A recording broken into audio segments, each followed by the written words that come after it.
গ্রামের জীবন মানেই শান্তি, সরলতা আর প্রকৃতির কাছে ফিরে যাওয়া।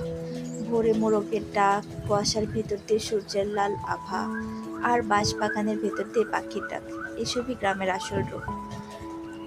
বাঁশবাগান শুধু সৌন্দর্য নয়, গ্রামের মানুষের জীবনের অংশ। বিয়ের মঞ্চ থেকে শুরু করে ঘর বানানো সবকিছুতেই বাঁশ লাগে।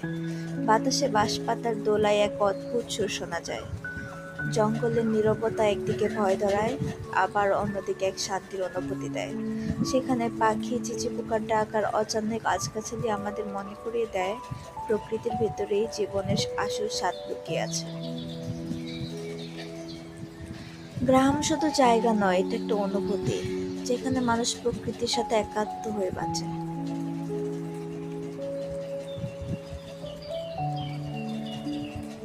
জঙ্গল মানেই রহস্য আর সৌন্দর্যের মিশেল। ভেতরে ঢুকলেই প্রথমে টের পাওয়া যায় নীরবতা, কিন্তু সেই নীরবতার ভেতরেও হাজারো শব্দ লুকানো থাকে।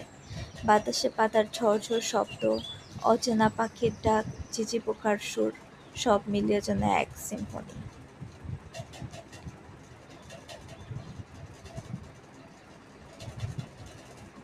জঙ্গলের ভেতরে ছোট্ট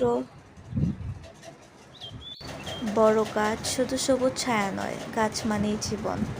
আমরা যে অক্সিজেন পাই, সেটা গাছের দান। প্রতিটি গাছ যেন নীরব শিক্ষক, কোনো কথা না বলে আমাদের শেখায় কিভাবে দাঁড়িয়ে থাকতে হয়, কিভাবে দিতে হয়, বিনিময়ে কিছু চাওয়া ছাড়া।